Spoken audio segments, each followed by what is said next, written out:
하나님 말씀 시편 1편. 오늘은 말씀 본문이 두 부분입니다. 시편 1편이고요. 시편 1편과 누가복음입니다. 제가 봉독해 드리겠습니다. 복 있는 사람은 악인들의 꾀를 따르지 아니하며 죄인들의 길에 서지 아니하며 오만한 자들의 자리에 앉지 아니하고 오직 여호와의 율법을 즐거워하며 그의 율법을 주야로 묵상하는도다. 그는 시냇가에 심은 나무가 철을 따라 열매를 맺으며 그 잎사귀가 마르지 아니함 같으니 그가 하는 모든 일이 다 형통하리로다. 악인들은 그렇지 아니하며 오직 바람에 나는 겨와 같도다. 그러므로 악인들은 심판을 견디지 못하며 죄인들이 의인들의 모임에 들지 못하리로다.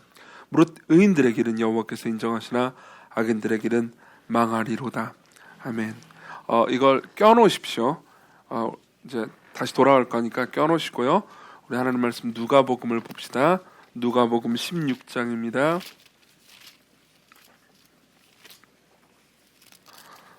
16장 19절부터 31절입니다. 제가 봉독해 드리겠습니다. 16장 19절부터 31절입니다. 한 부자가 있어 자색 옷과 고운 베옷을 입고 날마다 호화롭게 즐기더라.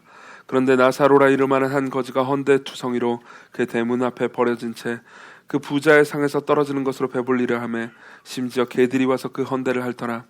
이에 그 거지가 죽어 천사들에게 받들려 아브라함의 품에 들어가고 부자도 죽어 장사되매 그가 음부에서 고통 중에 눈을 들어 멀리 아브라함과 그의 품에 있는 나사로를 보고 불러 이르되 아버지 아브라함이여 나를 긍휼히 여기사 나사로를 보내어 그 손가락 끝에 물을 찍어 내 혀를 서늘하게 하소서. 내가 이 불꽃 가운데서 괴로워하나이다. 아브라함이 이르되 예 너는 살았을 때 좋은 것을 받았고 나사로는 고난을 받았으니 이것을 기억하라. 이제 그는 여기서 위로를 받고 너는 괴로움을 받느니라. 그뿐 아니라 너희와 우리 사이에 큰 구렁텅이가 놓여 있어 여기서 너에게 건너가고자 하되 갈 수 없고 거기서 우리에게 건너올 수도 없게 하였느니라.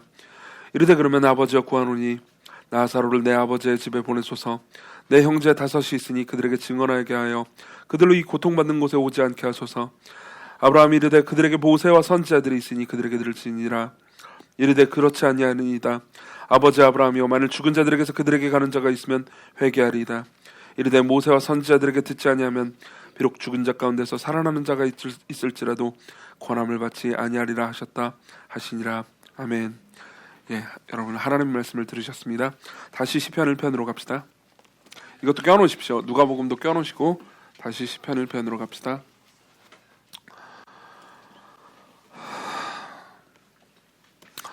계속해서 시편 1편을 이제 세 번째로 보고 있고요. 네, 오늘 이제 시편 1편을 마지막으로 끝내겠습니다. 다음 주부터는 아마도 이제 특별한 일 없는 단편 설교가 한두 편 정도 더 있을 거고요. 그리고 이제 요한일서를 우리가 올해는 요한일서를 아마 깊이 살펴보게 될 겁니다.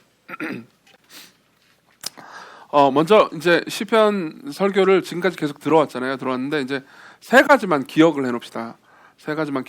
첫 번째로는 1, 2절에 본 것처럼 악인들이 죄를 저지를 때는 그냥 죄가 좋아서만 저지르는 게 아니라는 것. 그죠? 악인들은 악인들의 편을 들기 위해서 죄를 짓는다는 걸 생각해 봅시다. 1, 2절에 보면 복 있는 사람들은 악인들의 꾀를 따르지 아니하며 죄인들의 길에 서지 아니하며 오만한 자들의 자리에 앉지 않는다. 단순히 나쁜 꾀를 따르지 않고 나쁜 죄를 저지르는 것이 아니고 오만한 짓을 하지 않는다라고 말하는 게 아니고요. 이런 일들을 행하는 자들과 함께 하지 않는다라고 말합니다. 그럼 이런 일들을 행하는 자들은 왜 이런 일들을 행하는 겁니까? 그렇죠? 이런 일들을 행하는 자들과 하나가 되기 위해서, 그러니까 다시 말하면 받아들여지기 위해서 그렇다는 거죠. 여러분들이 예를 옛날에 들긴 했지만 청소년들이 왜 그렇게 죄를 많이 저지르는지, 청소년 비행이 왜 많이 일어나는지를 생각해 보면은 그들이 또래 집단에서 섞여서 자기가 받아들여지기 위해서 그런 것이다라는 것을 알 수 있습니다. 그래서 이 시편 1편이 말해주는 것은 죄인들이 죄를 저지르는 것, 악인들이 악을 행하면서 빠져나오지 못하는 가장 큰 이유가 뭐예요? 이 받아들여지기 위해서다라는 것을 기억해 놓으십시오. 두 번째로는요, 악인은 자신을 최종적 권위로 삼으려고 하는 사람이다. 이 사실 지난주에 설교 주제였죠. 그렇죠? 1편과 2편을 제가 왔다 갔다 하면서, 그러니까 여기서 말하는 악인이 가지고 있는 가장 큰 이 마음은 자기 자신이 최종적 권위가 되고 싶어하는 마음입니다. 근데 사실상 그렇게 행할 수 없고요. 결국은 이제 하나님의 권위 아래에서 자유하든지 혹은 이제 자기는 아무것도 없고 그냥 여러 사람들의 권위에 끌려다니면서 결국은 이제 바람에 나는 겨와 함께 붙는 것처럼 날아다닐 수밖에 없다는 것. 이것을 이제 지난주에 이야기했습니다. 그걸 기억해 놓으시고요. 하나만 더 기억해 놓으십시오. 뭐 간단하게 얘기할 수 있습니다. 여기서 말하는 복 있는 사람의 조건을 완전히 성취하신 분은 예수님밖에 없다는 것. 그래서 수많은 주석가들은 여기서 말하는 복 있는 사람을 그냥 직접적으로 예수님이다 이렇게 얘기를 했다고 말씀드렸습니다. 이게 지난 두 번의 설교를 우리가 들을 때 가장 오늘까지 기억해야 둬야 할 가장 중요한 개념들입니다. 자, 그리고 4, 5절을 보죠. 우리가 지난주까지 4절을 봤으니까 5, 6절을 보죠. 그렇기 때문에 악인들은 5절 심판을 견디지 못하며 죄인들이 의인들의 모임에 들지 못하리로다. 무릇 의인들의 길은 여호와께서 인정하시나 악인들의 길은 망하리로다 라고 말합니다. 실제로 이제 히브리어에서 이제 그냥 번역을 하면 이런 식으로 되어 있습니다. 5절에 보면 악인들은 심판을 견디지 못하며 라고 되어 있잖아요. 근데 이 견디지 못하며라고 번역된 단어는 서지 못하며라고 되어 있습니다. 서지 못하며. 실제로 이제 히브리어로는 서지 못하며라고 되어 있고, 죄인들이 이 서지 못하며라는 말이 그 밑에도 같이 걸립니다. 그러니까 죄인들이 의인들의 모임에 서지 못하리로다 이렇게 되어 있습니다. 그러니까 이제 둘 다 서지 못하는 거예요. 서다라는 것은 무슨 의미냐면 이제 이런 겁니다. 이게 이제 굉장히 중의적인 의미를 가지고 있습니다. 그러니까 시인이 굉장히 이렇게 아름답게 기교를 부린 거죠. 처음에는 이렇게 얘기합니다. 이제 뭐라 그래요? 심판 앞에 서지 못한다. 이 고대 근동에서는 심판 때 서다라는 말이 이제 이런 의미가 있었습니다. 심판 때 서다라는 거는 심판을 하잖아요. 재판을 하잖아요. 재판을 할 때 이제 무죄면 서도록 했습니다. 유죄면 이제 계속 이제 무릎 꿇고 앉는 게 아니고 이제 무릎 꿇고 앉아 있는 거죠. 무릎 꿇고 이제 고개를 숙이다가 이제 재판 과정을 다 거쳐가지고 무죄다라고 하면은 일어설 수 있도록 했습니다. 무슨 말입니까? 이제 심판들은 일어설 수 없다. 심판 때 죄인들은 악인들이 일어설 수 없다. 무죄를 입증받을 수 없다라는 이야기를와 동시에 의인들과 함께 할 수 없다. 함께 설 수 없다. 그러니까 의인들과 함께 있어가지고 이제 그들에게 받아들여질 수 없다. 이런 이야기를 하는 거죠. 그러니까 지금 시인은 이런 이제 되게 아이러니컬한 이야기를 해주는 겁니다.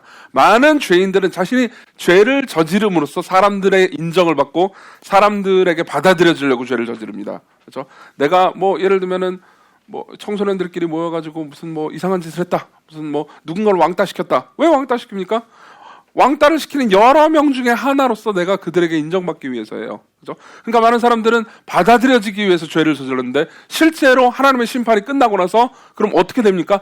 그들이 받아들여지고 싶어 했던 욕망, 그들 중에 하나로 인정받고 싶어 했다는 욕망은 이제 모두 이제 산산조각 나버리고 아무에게도 인정받지 못하고 실제로 인정받는 사람들, 의인들의 모임 안에는 끼지 못한다. 다시 말하면 영원한 소외가 있을 거라고 얘기해 주는 거죠. 다시 말하면 사람으로부터 소외가 있을 뿐만 아니라 하나님으로부터도 소외가 있을 겁니다. 그게 6절에도 나오죠. 무릇 의인들의 길은 여호와께서 인정하시나.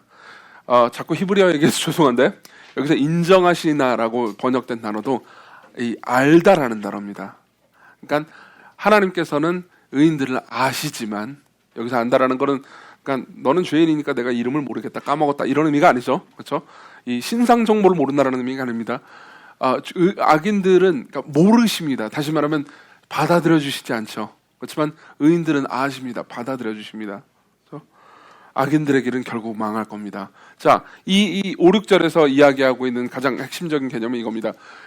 악인들이 죄를 저지름으로써, 그죠? 악을 행함으로써 인정받고 받아들여지려고 시도했지만 결국 그들에게 남는 건 뭡니까? 받아들여지지 못하고 거부되는 거죠. 소외되는 겁니다. 누구에게 소외됩니까? 사람들에게도 소외될 거고요. 궁극적으로는 하나님에게도 소외될 겁니다. 아니, 이렇게도 표현할 수 있겠네요. 하나님에게 소외됐기 때문에 궁극적으로는 하나님을 따르는 모든 사람들로부터 소외될 겁니다. 그렇죠? 이게 5, 6편의 이 5, 6절의 간단한 내용입니다. 벌써 강의 끝났죠? 그럼 여러분들이 이제 이걸 물어볼 수 있습니다. 하나는 이걸 한 두 가지 정도는 좀 물어볼 수 있습니다. 이 두 가지 질문들을 헤쳐나가면서 이제 본문의 진정한 의미를 탐구할 겁니다. 하나는 이거예요.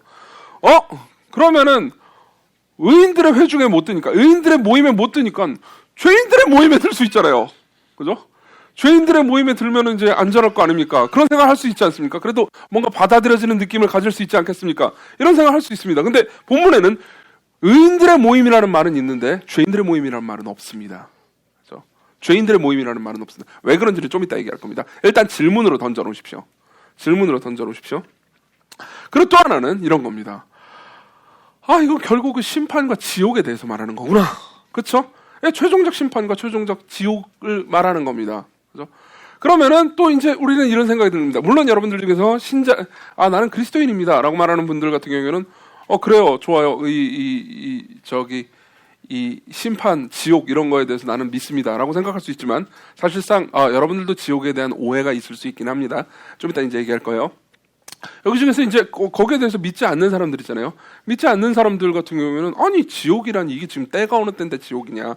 진짜 사랑의 신이라고 부르는 분이 사람을 지옥에 던져놓는다는 게 말이 되냐. 불꽃에서 괴로워요. 그러면은 이게 이제 너를 위한 지옥이란다. 이게 말이 되냐 이런 식으로 생각하는 분들이 있을 겁니다. 그래서 조금 설명을 해드리겠습니다. 지옥은 여러 면으로 이제 소위 희화화됩니다. 무슨 말이냐면은 이제 사실 성경에서 말하는 지옥이라는 게 이제 이 이미지가 있잖아요. 여러분 성경에서 말하는 지옥의 이미지 중에 제일 먼저 떠오르는 게 뭔가요? 불이죠. 불입니다. 이 불못이라고 말합니다. 성경은 지옥을 불의 연못, 무슨 말입니까? 불바다라는 의미입니다. 불바다라고 이야기를 하죠. 그런데 사실 이제 그래가지고 예전에 제가 한번 말씀드린 적도 있어요. 옛날 옛적에 제가 이 청소년기의 나이 때 아마도 제가 희수 정도 나이 됐을 때 정도였던 것 같아요. 그때 당시 이제 중고등부 전도사님이 그 앞에서 설교를 하시는데 라이터 있잖아요. 라이터를 켜면서 이렇게 막 되게 야 이거 봐봐 이거 뜨겁겠지? 이거 지옥은 더 뜨거워 뭐 그러면서 설교를 한 적이 있었거든요. 근데 어린 나이에 되게 무서웠습니다. 저는 지금 와서 보면 되게 웃기는 얘기인데 그때는 진짜 무서웠습니다. 진짜 지옥은 진짜 뜨겁겠구나. 저는 안 그래도 추운 것도 싫어하지만 더운 거 더 싫어하거든요. 근데 더운 것만 싫어하는 정도 뜨겁대요. 그걸 영원히 뜨겁대요. 얼마나 고통스럽겠습니까? 보통 이런 식으로만 생각했거든요. 근데 성경을 자세히 연구해 본 결과, 그리고 이제 많은 신학자들의 글을 본 결과, 지옥은요. 지옥에서 말하는 특히 불이 있잖아요. 이거는 은유입니다. 지옥에서 말하는 불은 은유입니다. 그러면은 많은 사람들이 특히 제가 전도할 때 이 얘기를 하잖아요. 지옥에서 말하는 불은 은유입니다. 라고 그러면은 보통 안심을 합니다. 그러고 나서 제가 그 다음에 이야기합니다. 실제로 불에 영원히 타는 것보다 훨씬 더 끔찍한 무언가를 상징하기 위해서 말한 은유라고요. 다시 말하면 불보다 더 끔찍한 걸 이야기하고 싶은데 불보다 더 끔찍한 걸 설명할 때, 그죠? 도무지 인간의 언어로 다 표현이 안 되니까 불이라는 은유를 쓴 겁니다. 그래서 앤서니 후크마라는 이 아주 탁월한 그 개혁주의 신학자가 있습니다. 뭐라고 말하냐면 이렇게 얘기합니다. 지옥의 형벌을 묘사하는 다양한 비유를 문자적으로 받아들여서는 안 된다. 문자적으로 받아들이면 이 비유들은 서로 모순되는 경향이 있기 때문이다. 지옥은 어떻게 어둠인 동시에 불이 될 수 있는가? 이미지는 상징적으로 이해해야 하지만 실제는 상징보다 더 나쁠 것이다. 라고 말합니다. 그럼 왜 이게 상징일까요? 왜 이게 은유에 불과할까요? 그죠? 그냥 성경을 자세히 살펴보면 압니다. 성경 어떤 부분에서는 지옥을 불이라고 말하지만 성경 어떤 부분에서는 지옥을 바깥 어두운 곳이라고 말합니다. 바깥 어두운 곳이라고 말합니다. 그죠? 사실 불에 대해서는 이제 불이라는 이미지를 쓰면서 성경이 말하고 싶은 말은 의외로 간단합니다. 뭐냐면은 하나님의 진노를 말해주고 싶은 겁니다. 하나님의 진노가 얼마나 끔찍하고 고통스러운 것인지에 대해서 설명해주기 위해서 불이라는 이미지를 쓴 거죠. 이거는 이제 제가 옛날에도 얘기를 많이 했고 제 책인 새가족반을 보시면 여러분들이 내용이 자세히 볼 수 있으니까 나중에 한번 보십시오.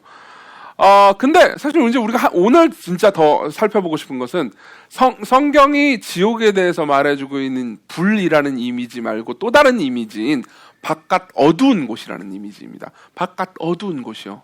그렇죠? 실제로 성경에는 특히 마태복음에 예수님께서 지옥에 대해서 설명할 때 있잖아요.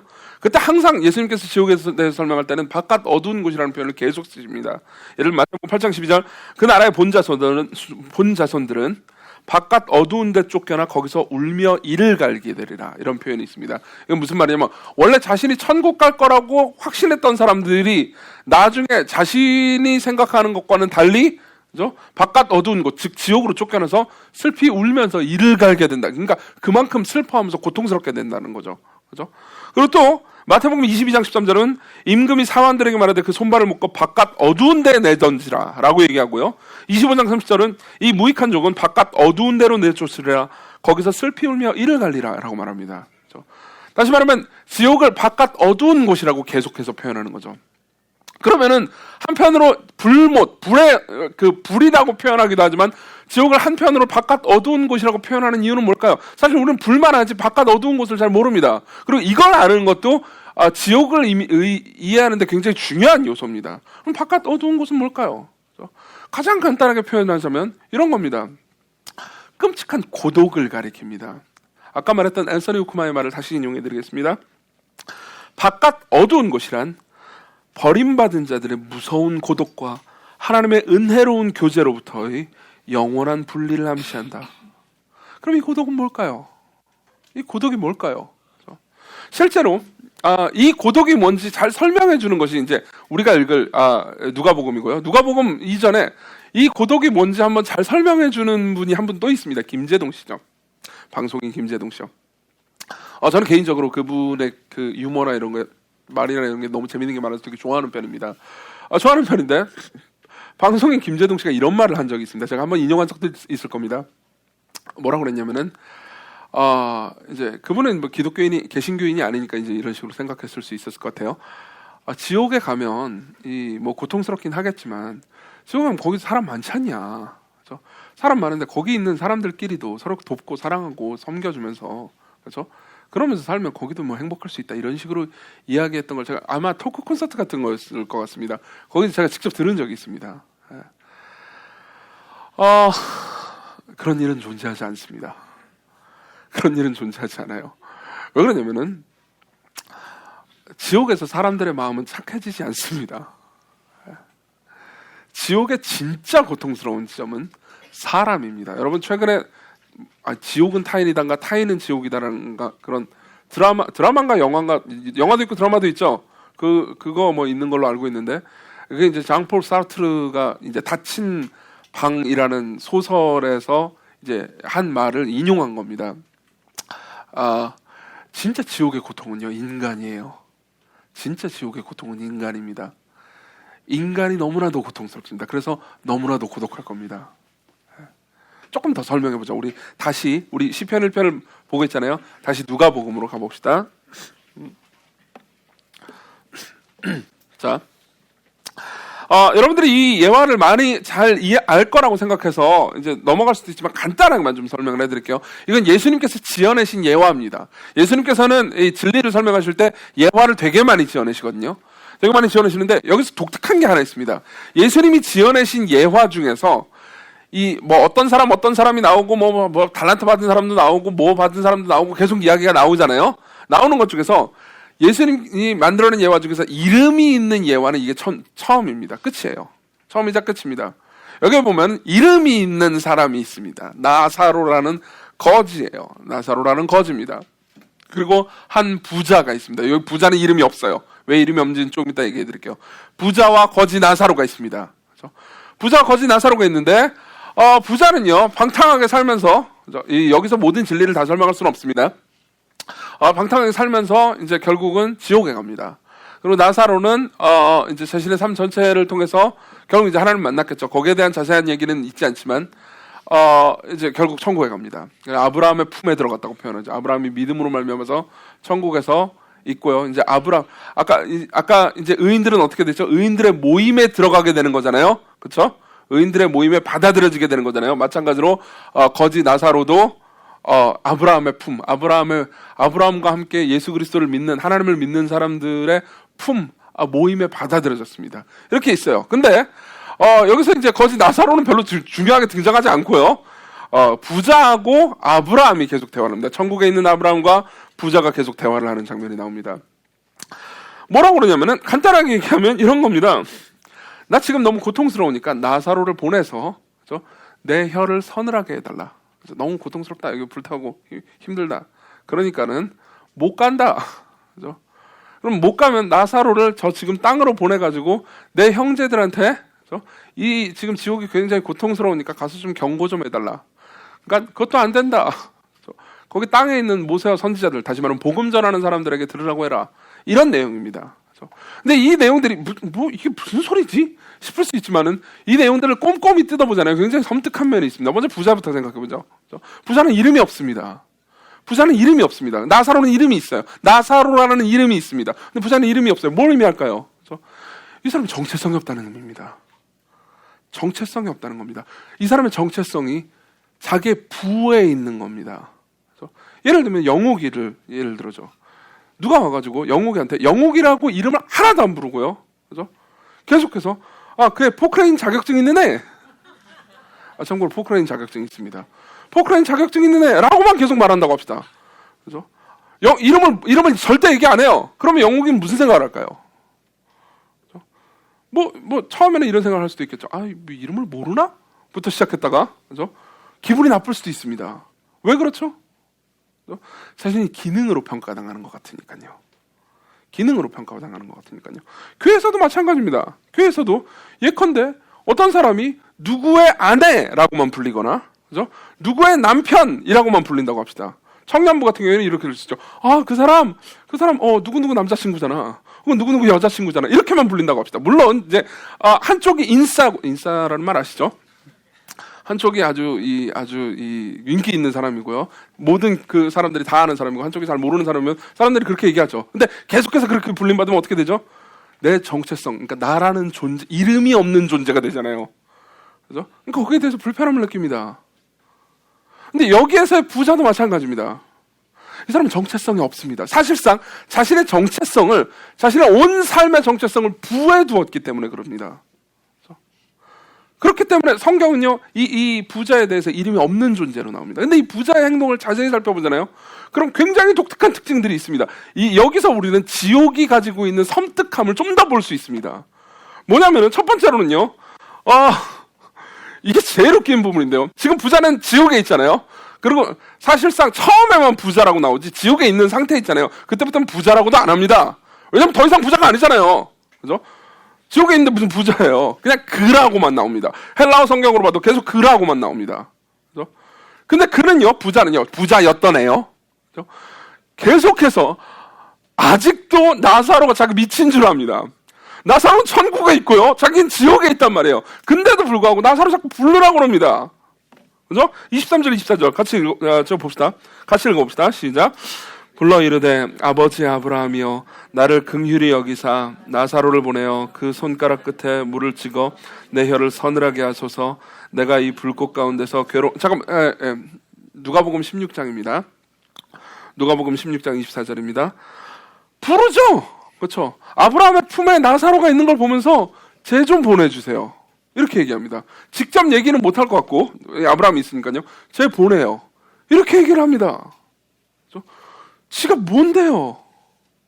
안 그렇습니까? 그렇죠? 27절도 볼까요? 27절 같이 읽습니다. 시작.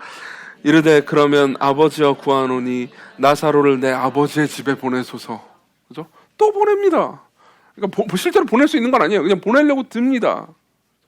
이게 여러분들이 이런 것들을 이해할지 모르겠는데 이 적절한 예가 있습니다. 예컨대 특히 이 남성들은 아마 이걸 좀 더 잘 이해할 거라고 봅니다. 여성들도 비슷하게 감정이입할 수 있을 겁니다. 고등학교 때는요, 특히 뭐 중학교 때는요, 제 시대 중학교 때 같은 경우에는 이제 학교 폭력이 꽤 심했던 것 같습니다. 제 기억에도요.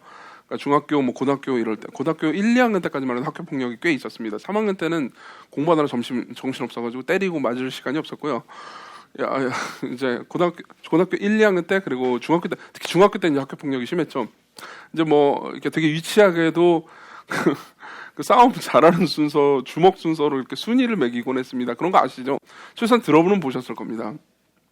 근데 이제 시간이 지나잖아요. 그럼 시간이 지나면 그때 주먹으로 1등 했던 친구가 이제 이렇게 한참 20년 지나고 나서 10년, 20년 지나고 나서 이제 똑같이 주먹으로 1등 하는 사람이 아니잖아요. 그렇죠? 어떻게 될지 모르는 거란 말이에요. 그러다가 동창회를 갑니다. 동창회를 갔는데 주먹으로 1등 했던 그 친구가요. 예컨대 뭐 힘센 사람도 검사가 있다고 합시다. 그때 싸움 순위는 500명 중에서 한 480등 하던 친구였는데 검사가 됐어요. 그래가지고 이제 이 주먹 쓰던 친구가 뭐 주먹 계속 쓰다가 깡패가 됐다고 합시다. 그래서 동창회 모여가지고 야, 일로 와봐. 너 검사한테요. 물 좀 떠와. 그럼 이제 그 본인 말고 나머지 사람들은 무슨 생각이 들겠습니까? 여러분들이 그 광경을 옆에서 봤으면 여러분들 무슨 생각을 하겠습니까? 그렇죠? 뭐 별 생각이 다를 수 있겠죠. 철이 없다부터 시작해가지고 뭐 별 생각이 다르겠죠. 그죠? 근데 가장 깊은 이야기를 해볼까요? 아직도 과거에 살고 있는 겁니다. 그렇죠? 아직도 과거에 살고 있는 겁니다. 여러분, 지옥에 가면요,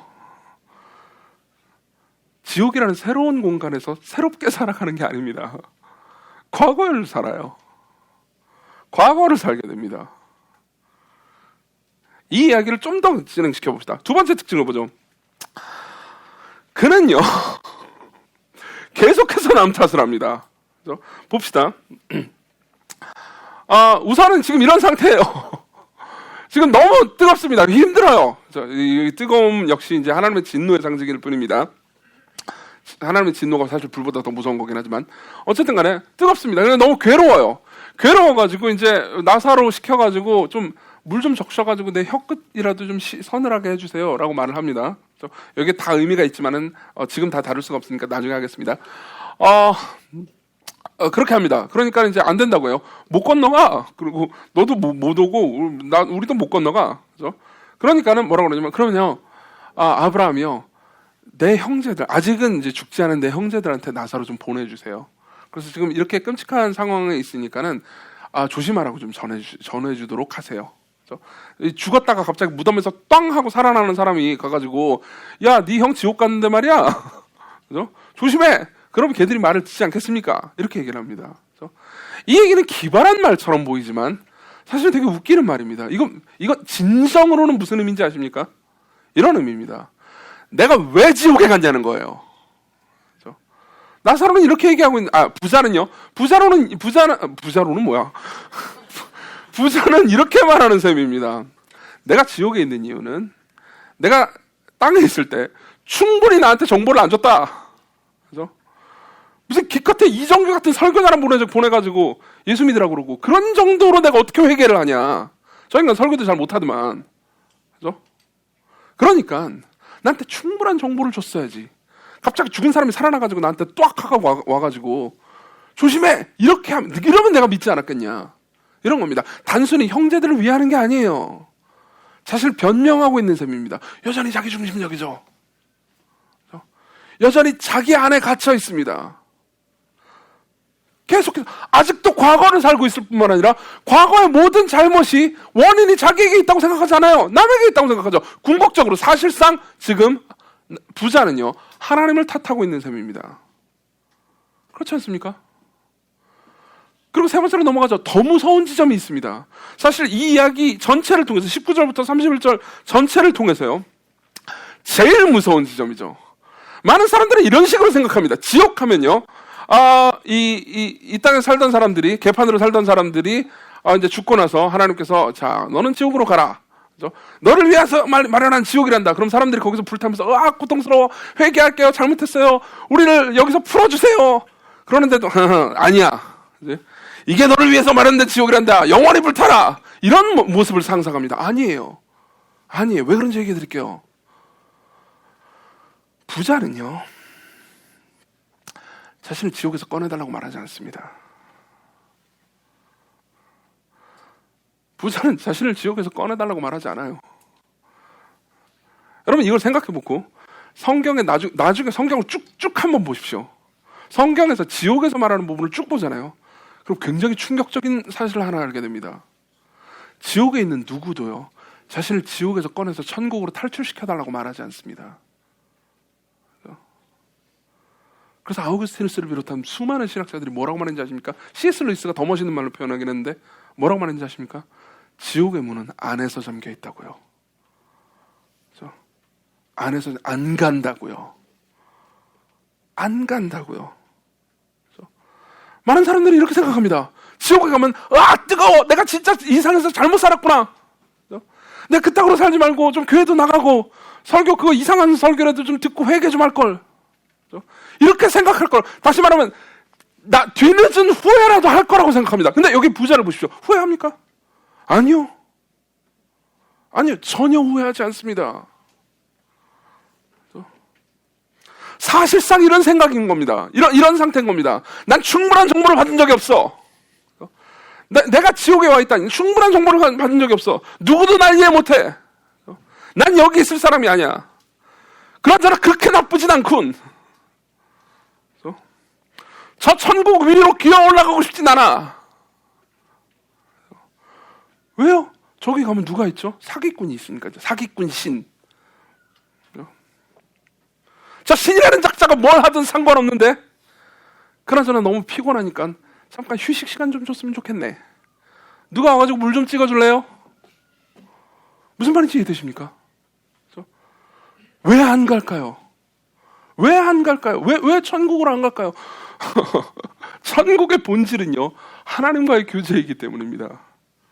이 땅에서 하나님을 좋아하지 않던 사람이 죽은 후에 하나님을 좋아하게 되는 법은 없습니다. 지옥의 본질은 뭔지 아십니까? 하나님을 미워하는 마음입니다.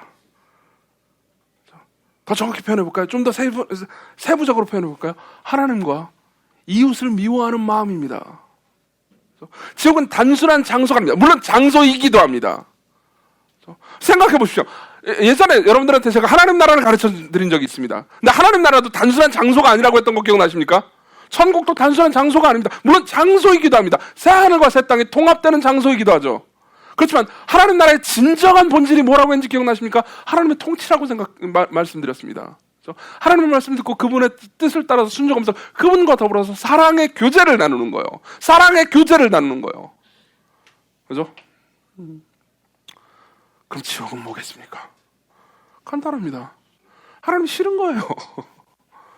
하나님이 싫은 상태에서 자아는요, 자아에 갇혀 있습니다. 나는 나 안에 갇혀 있어요. 누구의 명령도 듣고 싶지, 특히 신이라는 작자의 명령은 듣고 싶지 않아요. 그리고 사람들이 있고요, 사람들 중에서 나는 내가 신입니다. 내가 왕이에요. 내가 결정권자입니다. 생각해 보세요. 신이 둘이 있으면 화해할 수 있겠습니까? 신이 둘이 있으면요, 서로 사랑할 수 있겠습니까? 아니요, 이기적입니다. 여러분들이 이렇게 생각할 수도 있습니다. 아니, 안 믿는 사람들도 서로 사랑하면서 서로 도와주고 아껴주면서 잘 살고 잘 먹고 하지 않나요? 물론 그렇죠. 근데 성경은요, 이렇게 말합니다.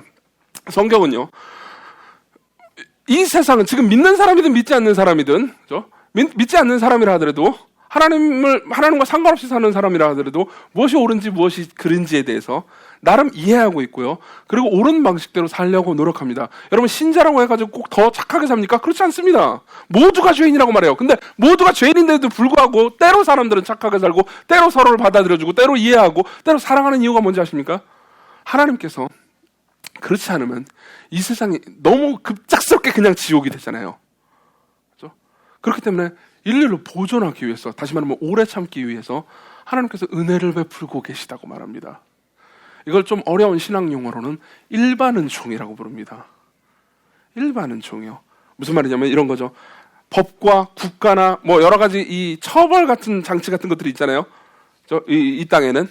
그래가지고 이제 너무 지나치게 악을 행하면 결국은 국가에서 경찰이나 뭐 이런 사람들이 가져가지고 악을 어느 정도 절제하고 있죠. 그죠? 그뿐 아니라 나름 뭐 여러 가지 철학이나 뭐 문화나 이런 것들을 통해서 선을 격려하는 문화가 있잖아요. 그죠? 그 모든 문화를 하나님께서 베푸시는 일반은총이라고 성경은 말합니다. 근데요, 지옥에 가면요, 그게 없습니다. 그게 없어요. 그건 뭘 의미하는지 아십니까? 모두가, 지옥에 수많은 사람들이 있잖아요. 수많은 사람들인데 모두가 날 미워하고 나도 모두를 미워합니다. 모두가 날 미워하고 나도 모두를 미워해요. 모두가 왕이 되려고 들고요, 나도 왕이 되고 싶어 합니다. 누구도 누구 밑에 있을 수가 없어요. 누구도 누구를 섬길 수 없습니다. 누구도 누구를 먼저 사랑할 수 없습니다. 상대가 나를 사랑하기 전까지는 난 사랑하지 않죠.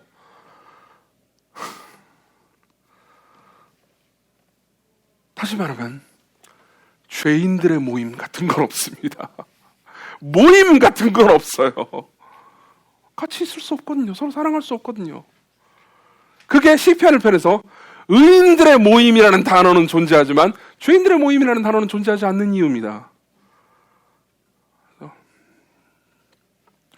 예컨대 그런 지옥은요, 사실상 그렇게 멀리 있지는 않습니다. 지옥이라는 것은 실제로 우리 마음의 자기중심성을 의미하는 거라면, 다시 말하면 바깥 어두운 데라는 표현 있잖아요. 이 표현이 자기중심성에 꽉 찬 인간이, 그죠? 자기를 높이려고 하다가 모두를 소외시키는 과정을 의미한다면요, 실제로 우리는 그걸 보고 있습니다. 예를 들면 중독 같은 거죠. 누군가 알코올 중독을 하고 있습니다. 술 마시면서 자신의 삶 전체를 그렇게 망쳐가고 있어요. 그럼 뭘 하죠? 일단은 자세히 이 이야기를 나눠보잖아요. 이야기를 나눠보면 항상 그 문제의 원인이 자기에게 있다고 생각하지 않습니다. 남 탓을 하죠. 난 충분한 정보를 받은 적이 없어. 그렇죠? 누구도 날 이해 못해. 나는 이렇게 그렇다고 해가지고 내가 늘 알코올 중독에 빠져있을 사람은 아니야. 내가 극복하려고 하면 이길 수 있어. 그나저나 알코올 중독 상태가 그렇게 나쁘진 않군.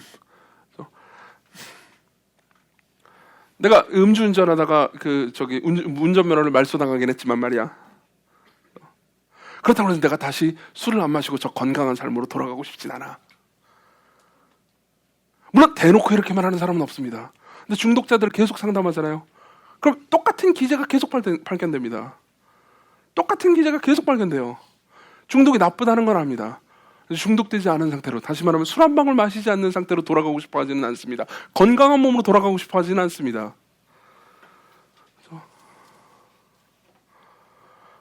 이게 치욕이에요. 다시 요약해보자면요,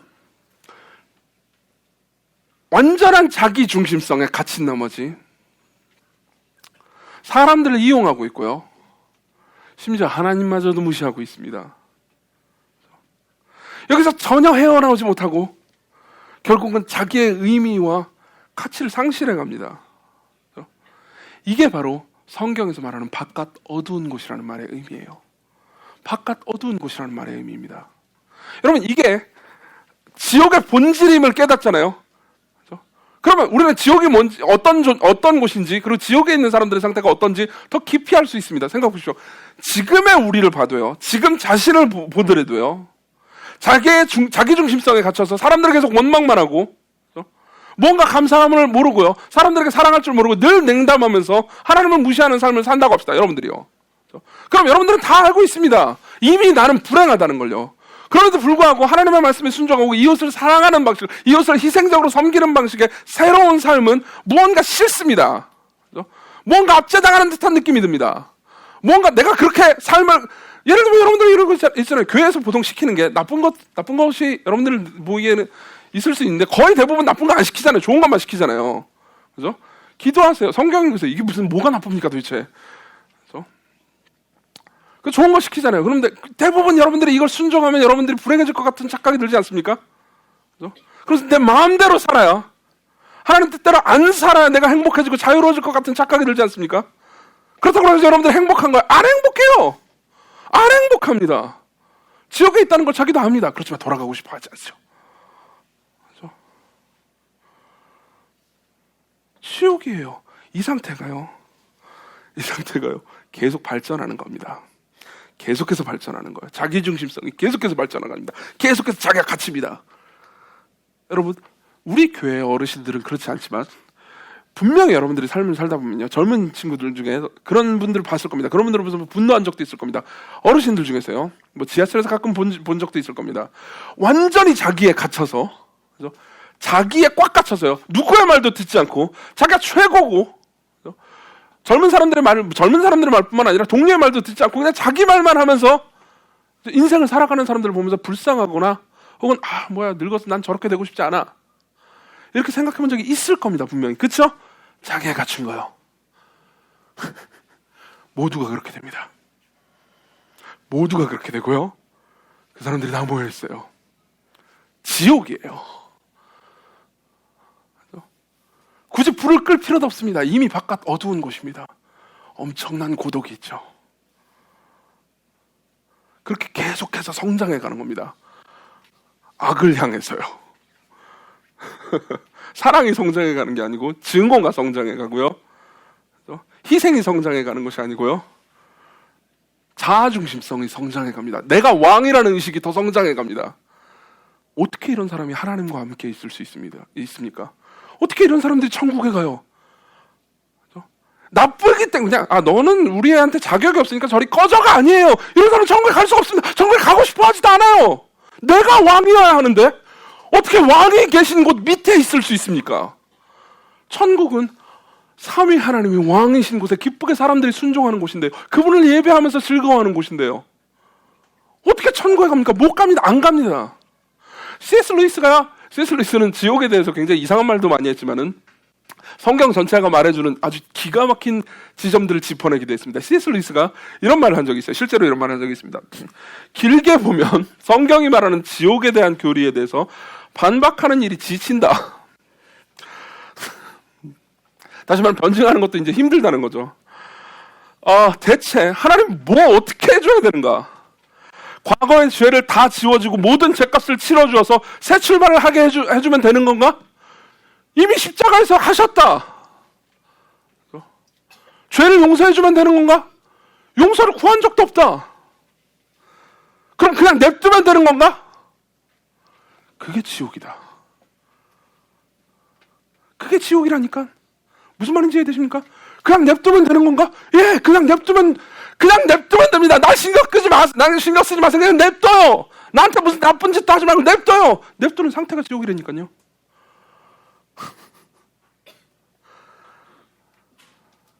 여러분들이 이 얘기를 오늘 진정으로 이해했다면 아마 여러분들이 원래 상상하고 있는 것, 뜨거워, 으악! 이거보다요 훨씬 더 심각하고 훨씬 더 무시무시한 상태가 지옥이라는 것을 여러분들이 알 겁니다. 그럼 C.S. 루이스는 덧붙여서 말합니다. 읽어드릴게요. 세상에는 딱 두 종류의 인간밖에 없어. 하나님께 당신의 뜻이 이루어지이다 라고 말하는 인간들과 하나님의 입에서 끝내 그래 네 뜻대로 되게 해주마 라는 말을 듣고야 마는 인간들. 지옥에 있는 자들은 전부 자기가 선택해서 거기 있게 된 걸세. 자발적인 선택이라는 게 없다면 지옥도 없을 게야.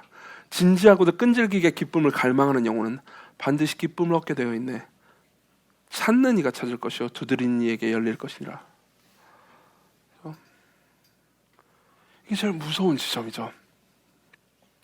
차라리 지옥에 있는 사람들이 살려주세요! 여기서 꺼내주세요!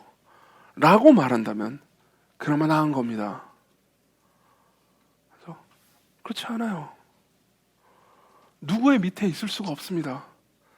심지어 신의 밑에 있을 수도 없습니다. 그런 사람들이 모인 거예요. 그게 지옥이죠.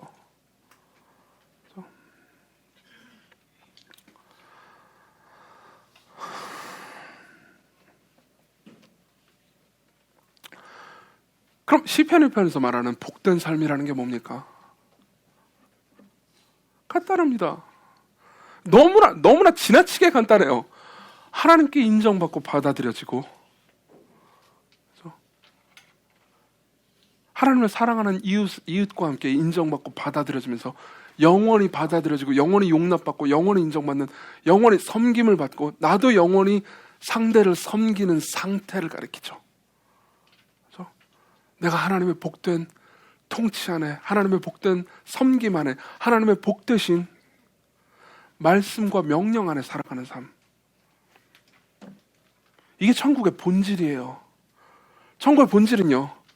일 안 해도 그냥 편안하게 먹고 살고 재미있고, 그죠?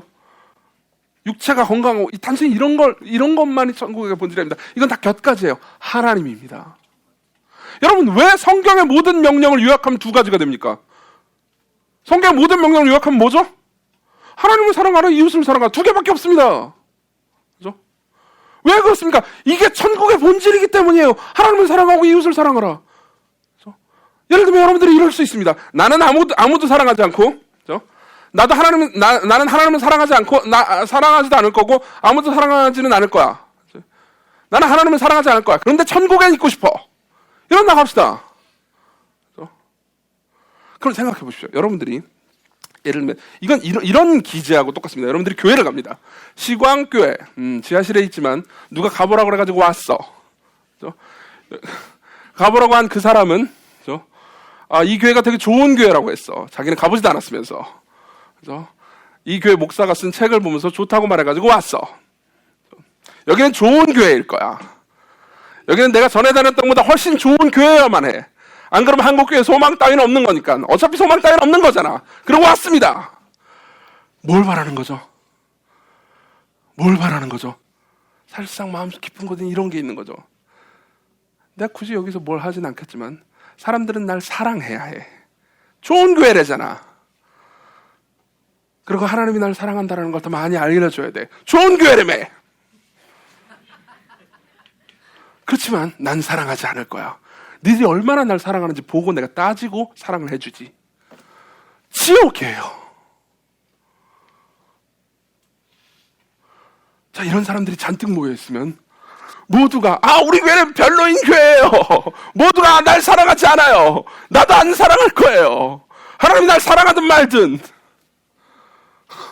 이게 지옥이라니까요.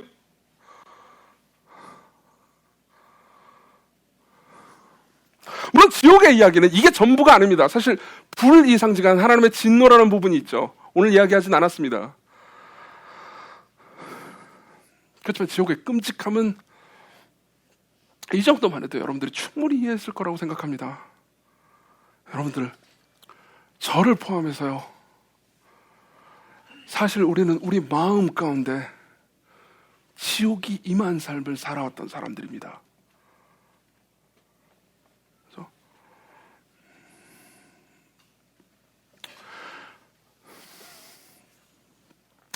여러분들이 사도신경을 보면요. 사도신경에는 원래 그리스어와 라틴어가 원문이에요. 그리스어와 라틴어가 원문인데 그리스어와 라틴어 원문에는 있는데 한국어 성경에는 빠져있는 문구가 하나 있습니다. 사실 이것도 넣긴 해야 됩니다. 넣긴 해야 되는데 한국교회에서 다 그걸 빼고 해버려가지고 저희도 갑자기 넣기가 어려워요. 뭐냐면은 이럽니다. 예수님에 대해서 쭉 고백하다가 본디오 빌라도에게 고난을 받아 십자가에 못 박혀 죽으시고 다음에 장사한 지 사흘 만에 이렇게 넘어가잖아요. 근데 그 사이에 뭐냐면 예수님께서 지옥으로 내려가셨다라는 표현이 있습니다. 지옥으로 내려가셨다가 라는 표현이 있어요. 근데 이걸 뭐 어떻게 하다 뺐어요. 왜 뺀지 저도 잘 모르겠습니다. 뭐 여러 설들이 있는데 뭐가 맞는지도 모르겠어요. 지옥으로 내려가셨다라는 표현이 있습니다. 그럼 많은 사람들은 놀랍니다. 아니, 예수님이 진짜 지옥에 간 적이 있어요? 예수님 진짜 지옥에 간 적이 있다고요? 지옥을 그냥 공간으로만 생각하면 이게 이상하게 보일 수 있겠죠. 근데 여러분, 예수님이 어떤 분이신지 생각해 봅시다. 예수님은 삼위 하나님 중에 한 위입니다. 그렇죠? 삼위 하나님이 어떤 분인지 아세요? 우리는 아까 이 강도사님도 예배인도 하다 이런 말씀을 하셨는데 하나님 한 분이시라고 믿습니다. 우리 한 분뿐인 주님이시라고 믿어요. 근데 성경은요, 한 분인데 세 위가 있다고 말합니다. 되게 중요한 신비죠. 결국 우리는 이걸 다 알 수는 없을 겁니다. 근데 알 수 있는 방법이 하나 있습니다. 여러 번 말씀드렸죠. 삼위 하나님은요, 서로를 지극히 사랑하십니다. 사랑하시는 정도가 어떻게 사랑하는지 아세요? 삼위가 모두 왕이잖아요. 절대적인 신이란 말이에요. 근데 삼위가요, 이게 삼위일체의 아름다움이죠. 삼위가요, 서로가 서로에게 왕 노릇하려고 하지 않고 서로가 성부가 성자를, 성자가 성부를, 성령이 성부와 성자를 서로 자꾸 높이려고 들어요. 서로 자꾸 높이려고 듭니다. 그렇죠? 계속해서 삼위께서 서로를 계속 높이십니다. 옛날에 한번 설교한 적이 있지만 이게 삼위일체의 페리코레시스라는 개념이죠. 하나님께서 계속 서로를 높이십니다. 그럼으로써 한 공동체, 한 사회, 한 하나님을 이루세요. 사실 사회랑 공동체라는 단어는 부적합합니다. 근데 인간 언어로 여러분들이 이해할 수 있는 방식으로 설명할 수 있는 단어가 너무 모자라서 이런 단어를 쓰는 거예요. 근데 그냥 그분은 한 분이십니다. 한 분이세요. 세 분이신데 한 분이십니다. 왜요? 서로를 너무나도 사랑하셔서 완벽한 연합을 이루고 계시기 때문이죠. 완벽한 연합, 완벽한 섬김, 완벽한 희생, 완벽한 사랑. 그래서 그 천국에서요, 많은 신자들과 많은 천사들이요, 예수 그리스도를 높이고 찬양하고 영화롭게 했습니다. 그죠? 천국이죠. 근데 그분이요, 이 땅으로 오십니다.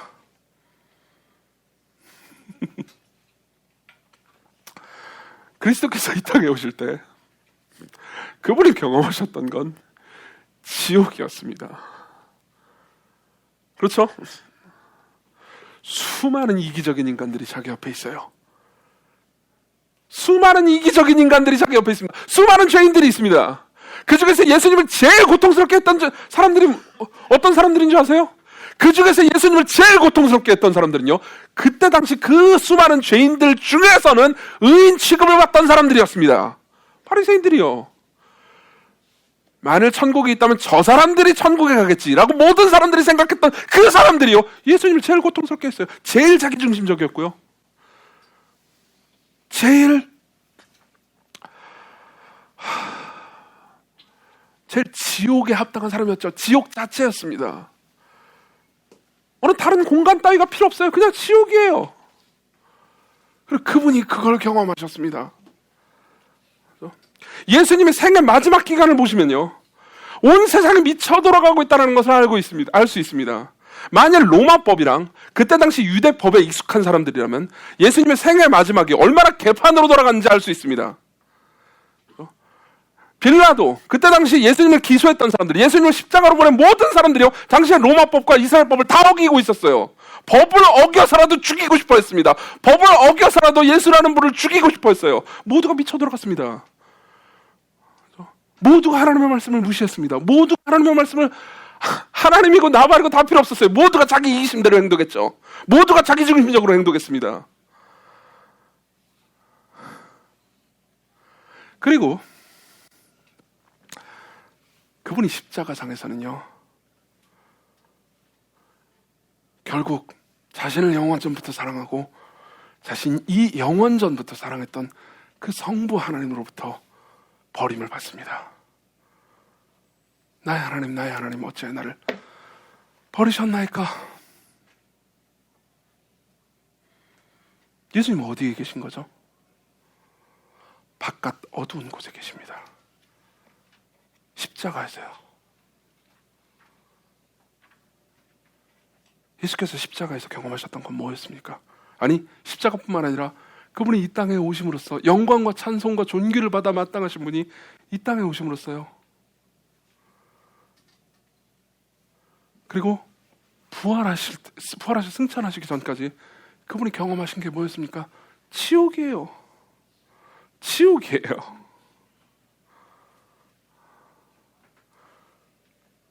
그래서 그분이 지옥에 내려가셨다고 말하는 겁니다.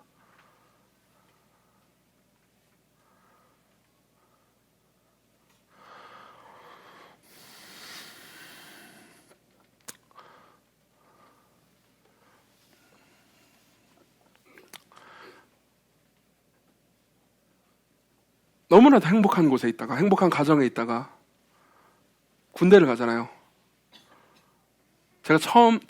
저희 가정도 굉장히 행복한 가정이었죠.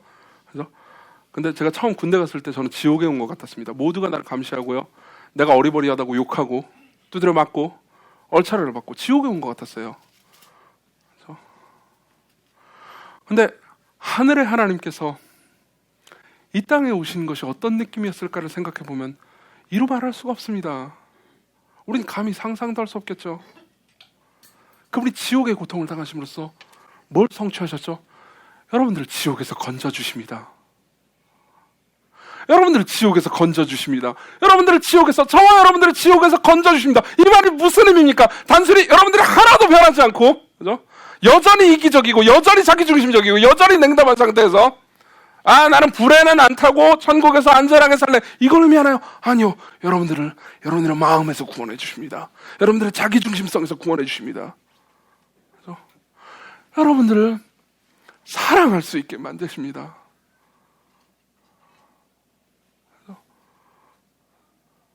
여러분들 중에 어떤 사람은 나는 예수 믿으니까 구원받아, 그렇지만 나는 여전히 의기적으로 행동할 거야. 그래서 여러분들이 삶에서 위선과 자기 자랑과 그리고 타인의 말을 듣지 않고 위에 군림하는 성향이 계속될 뿐만 아니라 시간이 가면 갈수록 지속되고 성장할 수도 있습니다. 교회를 다니는 사람이 더 할 수도 있습니다. 그렇죠? 나는 예수님을 믿는 사람이야, 나는 구원받은 사람이지. 근데 저 찌끄레기들을 봐, 저 예수 안 믿는 것들을 봐, 지옥에, 이 회개하라 지옥에 땔감들아. 그러고 있다면요, 그 사람 아직 지옥에서 벗어나지 못했습니다. 지옥에서 아직 벗어나지 못한 거예요. 지옥이 뭔지 아직 모르는 겁니다. 아직도 바깥 어두운 곳에 있는 겁니다. 지옥에서 벗어난 사람은요, 뜻밖에도 구원받았기 때문에요, 더 많이 겸손해집니다. 지옥의 영향력에서 탈출했기 때문에 더 많이 무릎 꿇고 더 많이 섬기고 더 많이 사랑하게 됩니다. 여러분, 천국은요, 이러한 사람들의 나라예요. 여러분들을 위해서 지옥을 경험하신 그분이, 여러분들이 그분께 나아가 그분의 은혜를 구하면 언제든지 늘 여러분들의 마음을 그렇게 변화시켜 주실 수 있습니다. 이걸 이렇게 표현할 수도 있습니다. 여러분들 성화라는 단어 아시죠? 기독교 교리 중에 성화라는 단어를 아십니까? 그렇죠? 거룩해져 가는 거예요. 여러분들 이건 단순히 죄를 덜 짓게 되고 무슨 뭐 좀 더 착한 일을 많이 하게 되고 이 정도 차원이 아닙니다. 여러분들을요, 여러분들을요, 지옥으로부터 구원해 주는 거예요. 지옥의 영향력으로부터 여러분들을 꺼내줍니다. 그래서 여러분들 말하게 될 거예요. 와, 하나님 뜻대로 살고 하나님의 말씀을 주야로 묵상하면서 하나님의 뜻대로 살고 이웃을 섬기는 삶을 사는 내 삶이 갑자기 천국이 됐네? 완전 천국이 내게 임해버렸어. 이렇게 행복할 수가. 예전에 진짜 괴로웠던 게 나였구나. 내가 나로부터 구원받았구나. 그러면서 이 시기를요, 여러분들 주변에 타인이 지옥이 가득한 시기를요, 기쁨으로 견뎌나갈 수 있습니다.